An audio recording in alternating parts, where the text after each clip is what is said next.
श्रोता भौणी आपण माने जानते संपर्क भितरे सबुठारु मूल्यवान अतुलनीय एवं गुरुत्वपूर्ण संपर्क हेउछि माँ एवं संतानर संपर्क।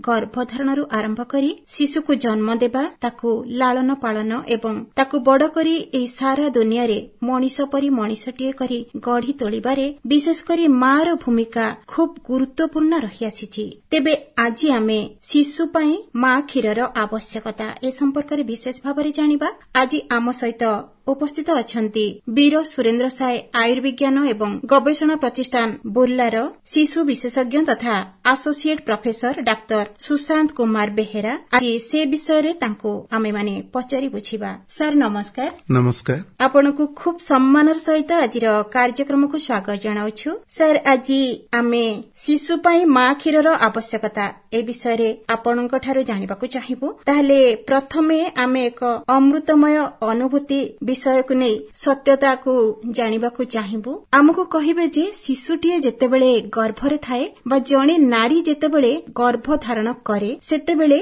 माँ एवं गर्भस्थ शिशुर संपर्क किपरि रही थाए, जणे माँ किपरि तार गर्भस्थ शिशु प्रति यत्नशील हेबा उचित। प्रथमे जानि रखंतु गोटे सुस्थ शिशु को जन्म देबा पई सुस्थ माँ हवा निहाती जरूरी।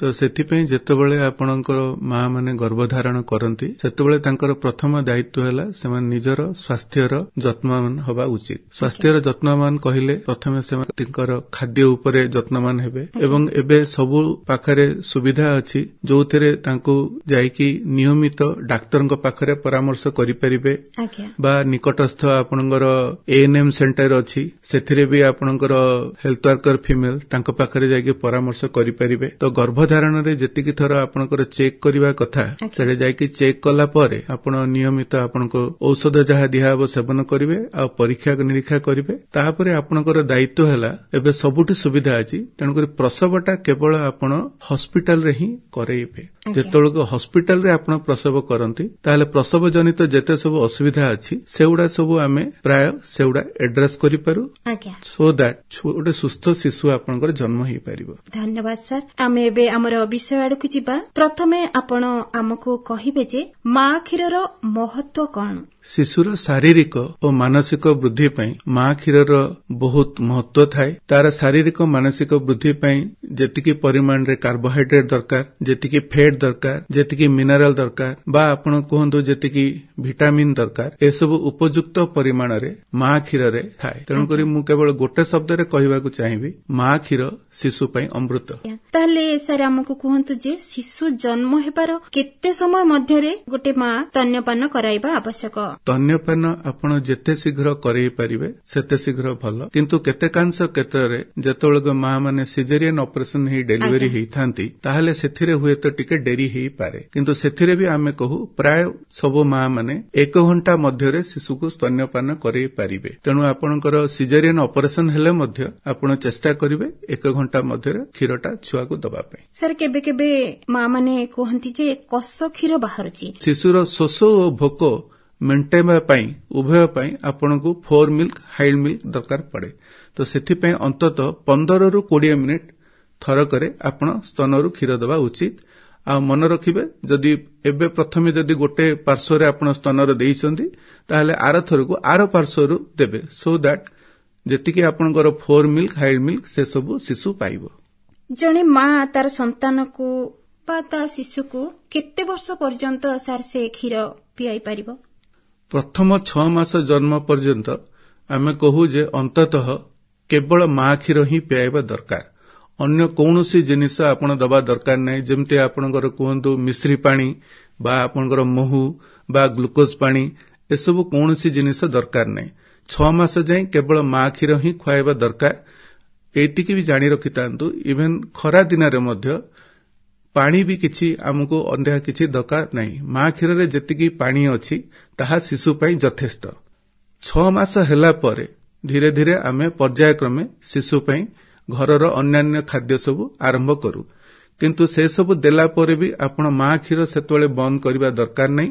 माँ क्षीर जेते पर्यंत शिशु से समय चाहूची क्षीर दबा उचित। अंततः 2 वर्ष पर्यंत आपण क्षीर छुआ को देबे। 2 वर्ष पर आपण माँ क्षीर बंद करि पारंती। ସାର୍ ଆମର ଏଇ ମା ମାନେ କେମିତି ଜାଣିବେ ଯେ ତାଙ୍କର କ୍ଷୀର ନିଜ ଶିଶୁ ପାଇଁ ସଫିସିଏଣ୍ଟ ବା ପର୍ଯ୍ୟାପ୍ତ ବୋଲି? ପ୍ରଥମ କଥା ହେଲା ମା ମାନେ ଶିଶୁର ବ୍ୟବହାର ଦେଖିବେ। ବ୍ୟବହାର କଣ, ଯଦି ଗୋଟେ ଛୁଆଟି ଆପଣଙ୍କର କ୍ଷୀର ଖାଇଲା ପରେ ଯଦି ତାର ଉପଯୁକ୍ତ ଶୋଷ ଭୋକ ମେଣ୍ଟିଯାଏ ତାହେଲେ ଛୁଆଟା ପ୍ରଥମତଃ ଶୋଇବାକୁ ଯାଏ। ତ ଯେତେବେଳକୁ ସେ ଛୁଆ ଟିକେ ନିଦରେ ଶୋଇଯାଏ ତାହେଲେ ଆପଣ ଜାଣିବେ ଯେ ହୁଏତ ଛୁଆଟା ପେଟ ପୂରା ଖାଇଛି। ତାପରେ କିଛି ସମୟ ଶୋଇଲା ପରେ ଛୁଆଟା ଧୀରେ ଧୀରେ ଖେଳିବା ଆରମ୍ଭ କରେ। ତାପରେ ପ୍ରାୟ 2-3 ଘଣ୍ଟା ପରେ ସେ ଆଉ ଥରେ ଭୋକରେ କାନ୍ଦେ। ତ ଗୋଟେ ହେଲା ବ୍ୟବହାର ଦେଖିବେ। ଆଉ ଗୋଟେ କଥା ହେଲା ଯେତେବେଳକୁ ମା କ୍ଷୀର ଭଲରେ ଛୁଆମାନେ ଖାଆନ୍ତି 24 ଘଣ୍ଟାରେ ଅନ୍ତତଃ 6 ଥରରୁ ଅଧିକ ପରିସ୍ରା କରିବା ଦରକାର। ତ ସେଇଟା ବି ମା ମାନେ ନୋଟ କରିବେ ଯେ ଆମର ଛୁଆମାନେ ଅଧିକ ଥର 6 ଥରରୁ ଅଧିକ ପରିସ୍ରା କରୁଛନ୍ତି। ଆଉ ଗୋଟେ କଥା, ଯେତେବେଳକୁ ଆପଣ ଇମ୍ୟୁନାଇଜେସନ ଦେବା ପାଇଁ ନିକଟସ୍ଥ ସ୍ୱାସ୍ଥ୍ୟକର୍ମୀଙ୍କୁ ଯାଆନ୍ତି ତ ସେତେବେଳକୁ ଆପଣ ଛୁଆର ଓଜନଟା ବି ଆପଣ ଦେଖିବେ। ତ ପ୍ରାୟ ସବୁଠି ଏସବୁ ଓଜନ ନେବାର ସୁବିଧା ଅଛି। ତ ଛୁଆର ଓଜନ ବି ଠିକ୍ ସେ ବଢିଥାଏ ଯଦି ମାର କ୍ଷୀର ପର୍ଯ୍ୟାପ୍ତ ହେଉଥାଏ। ତ ଏସବୁ ଦେଖିକି ଜାଣିପାରିବେ। ଆମକୁ କୁହନ୍ତୁ ଯେ ଯେଉଁ ମା ମାନେ ନିଜ ଶିଶୁକୁ ସ୍ତନ୍ୟପାନ କରାଉଛନ୍ତି ସେମାନଙ୍କର ବି କିଛି ଅସୁବିଧା ସୁବିଧା ଥାଇପାରେ, ତାହେଲେ ସେମାନେ କେଉଁ କେଉଁ ବିଷୟ ପ୍ରତି ଧ୍ୟାନ ଦେବା ଆବଶ୍ୟକ? ମା ମାନେ ଏହା ଜାଣିବା ଦରକାର ସେମାନେ ଗର୍ଭାବସ୍ଥାରେ ଯେତିକି ଖାଦ୍ୟ ବା ଯେତିକି ଏନର୍ଜି ଦରକାର କରୁଥିଲେ ଏବେ ଶିଶୁ ବି ତାଙ୍କ ଉପରେ ଡିପେଣ୍ଡ ଅଛି, ନିର୍ଭରଶୀଳ। ତେଣୁ ଶିଶୁ ପାଇଁ ଯେତେବେଳେ କ୍ଷୀର ଦେବା ପାଇଁ ତାଙ୍କୁ ଆହୁରି ଅଧିକା ଏନର୍ଜି ଖାଇବା ଦରକାର। ତ ଅଧିକା ଏନର୍ଜି ଦରକାର ମାନେ ଅନ୍ତତଃ ଯେତେ ଥର ସେମାନଙ୍କର ଖାଇବା ଅଭ୍ୟାସ ଥିଲା ତାଠୁ ଅଧିକ 2-3 ଥର ସେମାନେ ଖାଇବା ଅଭ୍ୟାସ କରିବେ। ସେମାନେ ଅଧିକ ଏନର୍ଜି ଖାଇଲେ ଯାଇକି ତାଙ୍କର ପର୍ଯ୍ୟାପ୍ତ କ୍ଷୀର ହେବ। ଏବଂ ଖାଦ୍ୟ ସହିତ ଦେହର ଜଳୀୟ ଅଂଶ ପାଇଁ ପ୍ରଚୁର ମାତ୍ରାରେ ସେମାନେ ପାଣି ପିଇବା ଉଚିତ। ଏବଂ ଆଇରନ୍ ଆଉ କ୍ୟାଲସିୟମ ଟାବଲେଟ ଆପଣଙ୍କର ଗର୍ଭାବସ୍ଥାରେ ଆପଣଙ୍କର ନିହାତି ଆପଣ ନେବା ଉଚିତ। ସେଇଟା ଆପଣ ଡାକ୍ତରଙ୍କ ପରାମର୍ଶ କ୍ରମେ ସେଗୁଡ଼ା ସବୁ ନେଇପାରିବେ। ଯେତେବେଳେ ଶିଶୁଟିଏ ମା କ୍ଷୀର ଉପରେ ନିର୍ଭରଶୀଳ ଥାଏ ବା ଶିଶୁ କେବଳ ମା କ୍ଷୀର ଖାଉଥାଏ ସେତେବେଳେ ମା ମାନେ କିଛି ଅସୁବିଧାର ସମ୍ମୁଖୀନ ହୋଇଥାନ୍ତି କି ସାର୍? ପ୍ରାୟତଃ ଆମେ ଦେଖୁ ପ୍ରଥମ ଅସୁବିଧା ହୁଏ ମା ମାନେ ଆମକୁ କମ୍ପ୍ଲେନ କରନ୍ତି ଯେ ସେମାନଙ୍କର ପର୍ଯ୍ୟାପ୍ତ କ୍ଷୀର ହେଉନାହିଁ। କିନ୍ତୁ ତାର ଆମେ କାରଣ ଦେଖିଛୁ ଅନେକାଂଶରେ ମା ମାନଙ୍କର ଚିନ୍ତାଗ୍ରସ୍ତ ହେଲେ କ୍ଷୀରଟା କମିବାର ସମ୍ଭାବନା ଥାଏ। ତ ପ୍ରଥମେ ମା ମାନେ ନିଜ ଉପରେ କନଫିଡେନ୍ସ ରଖିବେ ଯେ ମୁଁ ଛୁଆକୁ ଉତ୍ତମ ରୂପରେ କ୍ଷୀର ଦେଇପାରିବି। ମାନସିକ ସୁସ୍ଥତା ବି ଦରକାର। ମାନସିକ ସୁସ୍ଥତା ହେଉଛି ପ୍ରଥମ କଥା। ତାପରେ ମାନସିକ ସୁସ୍ଥତା ପରେ କେତୋଟି ଛୁଆ ମା ମାନଙ୍କର ଆପଣ ଦେଖିବେ ନିପଲଟା ଟିକେ ଭିତରକୁ ପଶି ଯାଇଥାଏ, ଯାହାକୁ ଆମେ କହୁ ଇନଭର୍ଟେଡ୍ ନିପୁଲ। ସେ ଇନଭର୍ଟେଡ୍ ନିପୁଲଟା ବହୁତ ଗୋଟେ ସାଧାରଣ ଅସୁବିଧା। ତ ସେଇଟା ପାଇଁ ଆପଣ ନିକଟସ୍ଥ ସ୍ୱାସ୍ଥ୍ୟକର୍ମୀ, ଆପଣଙ୍କର ନର୍ସିଂ ଅଫିସର କି ନିକଟସ୍ଥ ଡାକ୍ତରଖାନାରେ ଯାଇକି ବି ବୁଝିପାରିବେ। ତାର ଇନଭର୍ଟେଡ୍ ସିରିଜ ମେଥଡରେ ତାର ଉପଚାର ଅଛି। ତ ସେଥିରେ ଆପଣଙ୍କର ଇନଭର୍ଟେଡ୍ ନିପୁଲ ଠିକ୍ କରିହେବ। ତାପରେ ଯଦି ଆପଣଙ୍କର ଉପଯୁକ୍ତ ପରିମାଣରେ ସପୋଜ ଗୋଟେ ମାର ଗୋଟେ ବେଶୀ କ୍ଷୀର ହେଉଛି କିନ୍ତୁ ସିଏ ଯଦି ଠିକ୍ ସେ କ୍ଷୀର ଦେଇପାରୁନାହିଁ ତାହେଲେ ସେଥିରେ କ'ଣ ହେବ, ଧୀରେ ଧୀରେ ମାର ସ୍ତନରେ କ୍ଷୀର ଯାକ ରହିଯିବ। ତ ସେଗୁଡ଼ା ରହିଲେ ମାର ସ୍ତନଟା ଟାଣ ହେଇଯିବ ଆଉ ବଥା ହେବ। ତାହାକୁ କହନ୍ତି ବ୍ରେଷ୍ଟ ଏନଗର୍ଜମେଣ୍ଟ। ତ ବ୍ରେଷ୍ଟ ଏନଗର୍ଜମେଣ୍ଟ ଆଉ ସେଇଟା ଯଦି ଆମେ ଠିକ୍ ସମୟରେ ଯଦି ଉପଚାର ନ କରିବା ତାହେଲେ ସେଇଟା ହେଇକି ଆପଣଙ୍କର ବ୍ରେଷ୍ଟ ଆପସେସ୍ ବି ହେଇପାରିବ। ତ ଏଇଥିପାଇଁ ଆପଣ ଏଗୁଡ଼ା ସାଧାରଣ ଜିନିଷ ଆପଣ ନିକଟସ୍ଥ ସ୍ୱାସ୍ଥ୍ୟକର୍ମୀଙ୍କୁ ଯାଇକି ପରାମର୍ଶ କରିଲେ ତାର ଆରାମସେ ସୁରୁଖୁରୁରେ ଉପଚାର ହେଇପାରିବ। ସାର୍, ଏ ଯୋଉ ଶୁଣାଯାଏ ବ୍ରେଷ୍ଟ କ୍ୟାନ୍ସର ହୁଏ, ଏହା ସହିତ କିଛି ରହିଛି କି, ଏହାର ସମ୍ପର୍କ କିଛି ରହିଛି କି? ଆମେ ଯାହା ଦେଖିଛୁ ଯଦି ଗୋଟେ ମା ତାର ଛୁଆକୁ ପ୍ରପରଲି ଯଦି କ୍ଷୀର ନ ଖୁଆଏ ତାହେଲେ ଭବିଷ୍ୟତରେ ତାର କେବଳ ବ୍ରେଷ୍ଟ କ୍ୟାନ୍ସର ନାହିଁ ଓଭାରିଆନ୍ କ୍ୟାନ୍ସର ମଧ୍ୟ ହେବାର ବହୁତ ଆଶଙ୍କା ଥାଏ। ସୋ ଏଇ ଦିଟା କ୍ୟାନ୍ସର ଯୋଉ ହୁଏ ଏଟା କ୍ଷୀର ନ ଦେବା ଯୋଗୁଁ ହିଁ ତାର ସମ୍ପର୍କ ସହିତ ବହୁତ ଜଡ଼ିତ ଥାଏ। ତେଣୁ ମା ମାନଙ୍କୁ ଅନୁରୋଧ ଯେ ସେମାନେ ସବୁବେଳେ ନିଜର ସ୍ୱାସ୍ଥ୍ୟର ଲାଭ ପାଇଁ ବି ସ୍ତନ୍ୟପାନ କରିବା ଉଚିତ। ଧରନ୍ତୁ ସାର୍, ଜଣେ ମାକୁ କିଛି ଗୋଟେ ରୋଗ ହୋଇଛି ବା କୌଣସି ବ୍ୟାଧିରେ ସେ ପୀଡ଼ିତ ଅଛି, ତେବେ ସେ ସମୟରେ ସେ ତା ସନ୍ତାନକୁ କ୍ଷୀର ଦେଇପାରିବ କି? ସାଧାରଣ ଯୋଉ ସର୍ଦ୍ଦି, କାଶ, ଥଣ୍ଡା, ଜ୍ୱର ଯୋଉ ହୋଇଥାଏ ମା ମାନଙ୍କୁ ସେଥିରେ କୌଣସି ପ୍ରକାର ବାରଣ ନାହିଁ।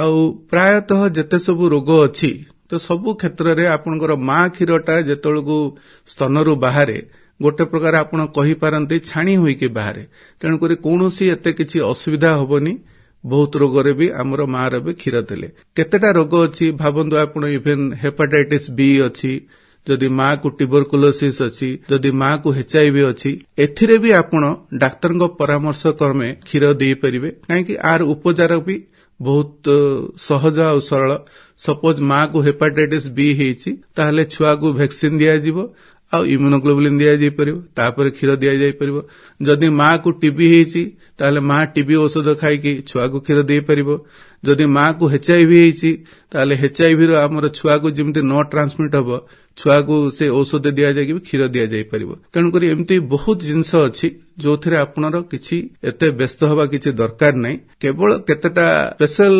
सर्कमस्टेंसेस मु कहिबी भाबंतु जदि मां एंटी थायराइड मेडिसिन खाउची बा जदि मां कैंसर रे पीड़ित होई कि केमोथेरापी खाउची ताले से सब जेतळको आपनकर स्तन रे बाहर छुआर देह रे तार प्रतिकूल प्रभाव पड़े तो से केस रे आपनकर मां क्षीरटा को आमे मना करि थाउ नहले मोटामोटी कहे गले प्राय सबु साधारण रोग रे मां क्षीर शिशु पई सुस्थ आज्ञा आ जदि सर शिशुर देह किछि खराब हेताय ताले से क्षीर पी परिबो कि मां थारो शिशुर भी जमते साधारण देह खराब तार खास होईची सर्दी होईची पतला झाड़ा होईची तो सेतबेले देखिबे से तळको मां र क्षीरटा निहाती जरूरी तो सेथिरे आपण देई परिबे खाली केतेटा जिंस देखिबा पड़िबो जदि छुआ दुर्बल हेताय ताहले कोन सिए बेसी जोरे टाणी परिबो नाही तो सेतळो आपण ताकू बारंबार मां क्षीर देबे बा केतेटा केस रे शिशु आउ थरे जदि बेसी दुर्बल हे जाय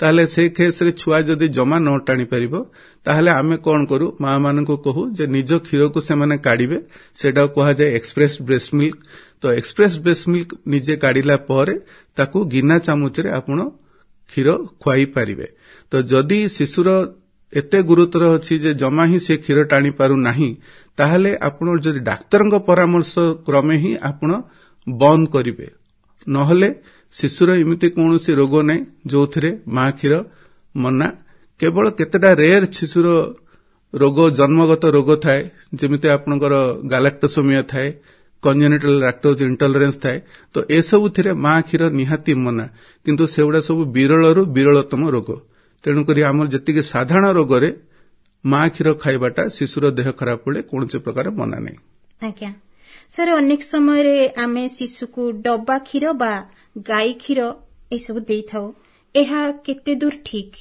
डब्बा क्षीर तो आमे कहिबु एटा जमा भी आपनकर मां क्षीर रो सब्स्टिट्यूट हेई परिबो नाही आज्ञा कहीं प्रथम कथा मां क्षीर रे जेतिकी परिमाण रे जहा हमर उपादान अछि विटामिन मिनरल एवडा सब कोनसी प्रकार आपनकर डब्बा क्षीर रे नाही द्वितीयतः आपनकर डब्बा क्षीर देखिबे आपनको डब्बा को खर्चांत हवा को पड़िबो तृतीय डब्बा क्षीर देले आपनको जो डब्बा रे आपण जो तयारी करिवे जो गिना चामच रे सेउडा को फुटेया को पड़िबो सेउडा सफा रखिया को पड़िबो तो ए सब जो आपनको हाइजीन मेंटेन करिया पय जहा करिया को पड़िबो ए सब जेतळ मां क्षीर आपण दउचंदी ए सब आपण करिबा दरकार नै तो तेनु करी डब्बा क्षीर आपण केबे भी देबे नाही जो डिसल सर्कमस्टेंसेस रे ही आमे दबा से भी जदि डाक्टर को जदि परामर्श क्रमे ही आपण देबे आ रहिला गाई क्षीरटा हमर कोहा जाय जे जो प्राणी रो क्षीर तार छुआ पे ही हेची तो मनीषर क्षीरटा मनीष छुआ पे हेची तो सेमते गाई क्षीरटा बाछुरी पे हेची तो गाई क्षीर रे केते प्रकार एलर्जिक अछि जोडा हमर शिशु को एलर्जी करे तापे गाई क्षीर रे केते प्रकार प्रोटीन अछि जो प्रोटीन जगह हमर शिशु माने हजम करि पारंती नाही तो से क्षेत्र रे गाई क्षीर को भी आमे मना करू तो किंतु जो केस रे निहाती दरकार सपोज मां आ नहांती बा बापा मांकर आ क्षीर कोनियार सुविधा नै तो से क्षेत्र रे डाक्टर को परामर्श करमे आपण डब्बा क्षीर बा गाई क्षीर दे परिबे सर केबे केबे एमिति गा मानकरे सुनिया को मिले जे गोटे मां कि गोटे शिशु ता मां ठारू क्षीर खाउची आ मां रो खाद्यपेय उपरे प्रतिबंधक लागि थाए सेडा केमिति सर मां सब किछि खाई परिबो कि कोनोसी खाद्य खाइबा को नै मां क्षीर उपरे किछि प्रभाव पड़ि थाए कि शिशु उपरे किछि प्रभाव पड़े कि ନାଇଁ, ମାର କୌଣସି ଖାଦ୍ୟ ଉପରେ ଶିଶୁର କିଛି ବିପରୀତ ପ୍ରଭାବ ପଡେ ନାହିଁ। ତ ଆମେ ଯାହା ଶୁଣୁଛୁ ପ୍ରାୟ ଏସବୁ ଅନ୍ଧବିଶ୍ୱାସ ଯେ ଏଇଟା ଖାଇଲେ କ୍ଷୀର ହବ ନାହିଁ ବା ଏଇଟା ଖାଇଲେ କ୍ଷୀରରେ ଅସୁବିଧା ହବ। ତ ଏମିତି କୌଣସି ଖାଦ୍ୟ ନାହିଁ ଯୋଉଥିରେ ସାଧାରଣତଃ ଛୁଆକୁ ଅସୁବିଧା ହବ। ତେଣୁକରି ଗର୍ଭାବସ୍ଥାରେ ମୁଁ ଆଗରୁ ବି କହିଛି ଆପଣଙ୍କୁ, ମା ସବୁ ଜିନିଷ ଖାଇପାରିବ, ଆମିଷ ନିରାମିଷ ପ୍ଲସ୍ ଅଧିକା ଥର ବି ଖାଇବା ଉଚିତ। ସାର୍, ଯେଉଁମାନେ କର୍ମଜୀବୀ ମହିଳା ଆମର ଅଛନ୍ତି ସେମାନଙ୍କ ପାଇଁ କିଛି ବିକଳ୍ପ ରହିଛି କି? ମା କ୍ଷୀର ସେମାନେ ଦେଇପାରୁନାହାନ୍ତି କି ବାହାରକୁ ଯାଉଛନ୍ତି, ଅନେକ ସମୟରେ ଶିଶୁ ତାଙ୍କର ଘରେ ଅଛି, ସେଥିପାଇଁ ଆମେ କଣ କରିପାରିବା? କର୍ମଜୀବୀ ମହିଳାଙ୍କ ପାଇଁ ପ୍ରଥମତଃ ସେମାନେ ଯେତିକି ଦିନ ପର୍ଯ୍ୟନ୍ତ ଘରେ ରହିକି ଛୁଆକୁ କ୍ଷୀର ଦେଇପାରିବେ ପ୍ରଥମ 6 ମାସ ଭିତରେ ସେତେ ଭଲ, ସେଇଟା ହେଲା ପ୍ରଥମ କଥା। କିନ୍ତୁ ଆମେ ଯେତେବେଳେ ଦେଖୁଛୁ ସ୍ଥଳ ବିଶେଷରେ ସେମାନଙ୍କୁ ବାହାରକୁ ଯାଇକି କାମ କରିବାକୁ ପଡେ, ତ ସେ କେସରେ ସେମାନେ କଣ କରିପାରିବେ? ନିଜର ଛୁଆକୁ କ୍ଷୀର ଦେବା ପାଇଁ ତାଙ୍କର ବ୍ରେଷ୍ଟରୁ କ୍ଷୀରଟା କାଢିକି ରଖିପାରିବେ। ତ କାଢିବା ପାଇଁ ଆଜିକାଲି ବିଭିନ୍ନ ପ୍ରକାର ବଜାରରେ ବିଭିନ୍ନ ପ୍ରକାର ମେକାନିକାଲ ପମ୍ପ, ଇଲେକ୍ଟ୍ରିକାଲ ପମ୍ପ ଆସେ। ତ ସେସବୁ ବ୍ୟବହାର କରିକି ସେମାନେ କ୍ଷୀର କାଢି ପାରିବେ। ବା ଘରେ ଯଦି ବୟସ୍କ ମା ଯାହା ଘରେ ଥିବ ସେମାନେ ବି ଜାଣିଛନ୍ତି କେମିତି କ୍ଷୀରଟା କଢାଯାଏ ସ୍ତନରୁ, ତ ସେମାନେ ନିଜେ ଚିପୁଡିକି କ୍ଷୀରଟା କାଢି ପାରିବେ। ତ ତାହାକୁ ଆମେ କହୁ ଏକ୍ସପ୍ରେସ ବ୍ରେଷ୍ଟ ମିଲ୍କ। ତ ସେଇଟା ଆପଣ ରଖିକି ଯାଇପାରିବେ। ସେ କ୍ଷୀରଟାକୁ ପରେ ଯୋଉମାନେ ଆପଣଙ୍କର ଶିଶୁର ଯତ୍ନ ନେବା ପାଇଁ ଅଭିଭାବକ ମାନେ ଅଛନ୍ତି ଘରେ, ସେମାନେ ସେ କ୍ଷୀରକୁ ଦେଇପାରିବେ। ଆଜ୍ଞା, ତାହେଲେ ସାର୍ ଏଇ କ୍ଷୀରକୁ ଆମେ ଗରମ କରିବାକୁ କିଛି ଦରକାର ପଡିବ କି? ଏ କ୍ଷୀରକୁ ଆପଣ କୌଣସି ପ୍ରକାର କିଛି ଗରମ କରିବା ଦରକାର ନାହିଁ। ଆପଣ ଜାଣି ରଖନ୍ତୁ, ଆପଣଙ୍କର ଯେତେବେଳକୁ ଆମେ ନର୍ମାଲ ରୁମ୍ ଟେମ୍ପରେଚର ଯୋଉଟା କହୁ, ଆମର ସାଧାରଣ ତାପମାତ୍ରା, ସେଥିରେ ମା କ୍ଷୀର 6 ଘଣ୍ଟା ପର୍ଯ୍ୟନ୍ତ ଭଲରେ ରହିପାରିବ। ଯଦି ତାଠୁ ବି ଆପଣଙ୍କୁ ଆଉ ଅଧିକ ସମୟ ଦରକାର ପଡିପାରେ ତାହେଲେ ଆପଣ ଫ୍ରିଜରେ ରଖିପାରିବେ। କିନ୍ତୁ ଫ୍ରିଜରେ ଆପଣ ଫ୍ରିଜର କମ୍ପାର୍ଟମେଣ୍ଟରେ ରଖିବେ ନାହିଁ। ଆପଣ ଫ୍ରିଜର ଆପଣ ଯୋଉ ଅନ୍ୟ ସେଲ୍ଫ ଜାଗ ଅଛି ଯୋଉଥିରେ 2 to 8 ଡିଗ୍ରୀ ସେଣ୍ଟିଗ୍ରେଡ ତାପମାତ୍ରା ରୁହେ, ସେଥିରେ ଆପଣ କ୍ଷୀରକୁ ରଖିବେ। ସେଥିରେ ଆପଣ 24 ଘଣ୍ଟା ପର୍ଯ୍ୟନ୍ତ ରଖିପାରିବେ। କିନ୍ତୁ ଏ ଦୁଇଟା ଜିନିଷରେ ଯେତେବେଳେ ଆପଣ ଛୁଆକୁ କ୍ଷୀର ଦେବେ ତାହେଲେ ତାକୁ ବାହାରେ ଜଷ୍ଟ କାଢିକି ଆପଣ ରଖିଲେ ଧୀରେ ଧୀରେ ତାକୁ ରୁମ୍ ଟେମ୍ପରେଚରରେ ଆସିଲା ପରେ ଆପଣ ଛୁଆକୁ କ୍ଷୀର ପିଆଇବେ। କିନ୍ତୁ କୌଣସି ପ୍ରକାର ଆପଣଙ୍କର ତାକୁ ଫୁଟେଇବା ବା କିଛି ଗରମ କରିବା ଦରକାର ନାହିଁ। ଆଜ୍ଞା ସାର୍, ଯେଉଁମାନେ କେବେ କେବେ ଟିକେ ଲେଟ୍ରେ ବା ବିଳମ୍ବରେ ବିବାହ କରିଥାନ୍ତି ସେମାନଙ୍କର ଶିଶୁ ଜନ୍ମ ହେବା ପରେ ମାନେ କ୍ଷୀର ହେବାରେ କିଛି ଅସୁବିଧା ରହିଥାଏ କି ସାର୍? କି କେହି ଜଲ୍ଦି ମଧ୍ୟ ବିବାହ କରିଥାନ୍ତି, ଏ କ୍ଷେତ୍ରରେ କିଛି ଅସୁବିଧା ହୋଇଥାଏ କି? ବୟସ ଅଧିକ ତ ଥିଲେ ଆପଣଙ୍କର କୌଣସି ପ୍ରକାର ଅସୁବିଧା ନଥାଏ। କ୍ଷୀର ବୟସ ଅଧିକ ହେଲେ ବି ସମାନ ହିସାବରେ ଆପଣଙ୍କର ତାର ଗୁଣବତ୍ତା ରୁହେ ଏବଂ ତାର ସେତିକି ପରିମାଣରେ କ୍ଷୀର ତାର ବାହାରେ। ତେଣୁକରି ବୟସ ଅଧିକ ସହିତ କୌଣସି ସମ୍ପର୍କ ନାହିଁ। ଆଉ ବୟସ ଯଦି କମ୍ ଥିବ, 18 ବର୍ଷରୁ ଯଦି ତଳକୁ ମା ଥିବ, ତାହେଲେ ଏଇଟା ଶିଶୁ ଉପରେ ବିଭିନ୍ନ ଦିଗରେ ବିପରୀତ ଢଙ୍ଗରେ ତାର ଅସୁବିଧା କରାଏ। ତ କ୍ଷୀର ତ ଖାଲି କମ୍ କଥା ମୁଁ କହିବି ନାହିଁ, ଅନ୍ୟଥିରେ ବି ଆପଣଙ୍କର ଅସୁବିଧା ହେଇପାରେ। ତେଣୁକରି 18 ବର୍ଷ ପୂର୍ବରୁ ଯଦି ମା ହେବେ ତାହେଲେ ଅସୁବିଧା ହେବ। ଆଜ୍ଞା ସାର୍, କେବେ କେବେ ଦେଖାଯାଏ ଆମର ଏଇ ନାରୀମାନେ ବା ମା ମାନେ ନିଜ ଶିଶୁକୁ କ୍ଷୀର ଦେବାକୁ ଟିକେ କୁଣ୍ଠିତ ହୋଇଥାନ୍ତି, କାରଣ ସେମାନେ ଭାବନ୍ତି ଯେ ଆମର ସୌନ୍ଦର୍ଯ୍ୟ ଉପରେ ଆଞ୍ଚ ଆସିବ। ଏ ବିଷୟରେ ଆପଣ କଣ କହିବେ? ଏଇଟା ନିହାତି ଭୁଲ ଧାରଣା। ତ ଏଇଟାରେ ସେମାନେ ଭୁଲ ଧାରଣାରେ ବଶବର୍ତ୍ତୀ ହେଇ କରିବେ ନାହିଁ କାମ। ମୁଁ ତ ଆଗରୁ ଆପଣଙ୍କୁ କହିଛି ଯେ ମାକୁ ଶିଶୁ ଯେତେବେଳକୁ କ୍ଷୀର ଦିଏ ତାହେଲେ ବିଭିନ୍ନ ପ୍ରକାର ରୋଗରୁ ସିଏ ଭଲ କରାଏ, ଯେମିତି କ୍ୟାନ୍ସର ନ ହେଇପାରେ ତାଙ୍କର। ଆଉ କଥା ବି ଯେତେବେଳେ ଆପଣ ପ୍ରସବ ଜନିତ ଯେତେବେଳକୁ ରକ୍ତସ୍ରାବ ବହୁତ ହେଇଥାଏ, ସେଟାକୁ ପୋଷ୍ଟପାର୍ଟମ ହେମୋରେଜ କହନ୍ତି। ତ ଯଦି ମା ଯଦି ଛୁଆକୁ କ୍ଷୀର ଦବ ତାହେଲେ ସେ PPH ରୁ ବି ସେ ମା ମାନେ ବହୁତ ଶୀଘ୍ର ଉପଶମ ପାଆନ୍ତି। ଆଉ ଆପଣଙ୍କର ଏଇଟା ଗୋଟେ ନ୍ୟାଚୁରାଲ କଣ୍ଟ୍ରାସେପ୍ସନ ହିସାବରେ କାମ କରେ। ଆଉ ତେଣୁକରି ମାକୁ ଅନ୍ୟ କିଛି କଣ୍ଟ୍ରାସେପ୍ଟିଭ ମେଥଡ ଆଡପ୍ଟ କରିବାକୁ ଦରକାର ନ ପଡିପାରେ ହୁଏତ। ତେଣୁକରି ଏସବୁ କ୍ଷେତ୍ରରେ ମା ମାନେ ଶିଶୁକୁ କ୍ଷୀର ଦବାଟା ହିଁ ତାଙ୍କ ପ୍ରତି ଭଲ, ନ ଦବାଟା ତାଙ୍କ ପ୍ରତି ଖରାପ। ତାହେଲେ ସାର୍, ମାନେ ବର୍ତ୍ତମାନର ମା ମାନଙ୍କୁ ଆପଣ କଣ କହିବେ? ସେଇଟା ହିଁ ମୁଁ କହିବି ସମସ୍ତଙ୍କ ପାଇଁ, ସିଏ ଗୃହିଣୀ ହୁଅନ୍ତୁ ବା କର୍ମଜୀବୀ ହୁଅନ୍ତୁ, ସମସ୍ତେ ନିଜ ଛୁଆକୁ ନିଜ କ୍ଷୀର ଦବାକୁ ଚେଷ୍ଟା କରିବେ। କେବେ ବି ଅନ୍ୟ କୌଣସି ବିକଳ୍ପ ବିନା ଡାକ୍ତରଙ୍କ ପରାମର୍ଶରେ ନେବେ ନାହିଁ। ଧନ୍ୟବାଦ ସାର୍, ଆପଣ ଆଜି ଆମକୁ ଏତେ କଥା କହିଲେ। ଯେଉଁ ମା ମାନେ ଆଜି ଆପଣଙ୍କୁ ଶୁଣୁଥିବେ ସେମାନେ ବହୁତ କିଛି ଶିଖିଥିବେ। କାର୍ଯ୍ୟକ୍ରମ ତରଫରୁ ଆମ ସମସ୍ତଙ୍କ ତରଫରୁ ଆପଣଙ୍କୁ ଅଶେଷ ଅଶେଷ ଧନ୍ୟବାଦ ଜଣାଉଛି ସାର୍। ଧନ୍ୟବାଦ।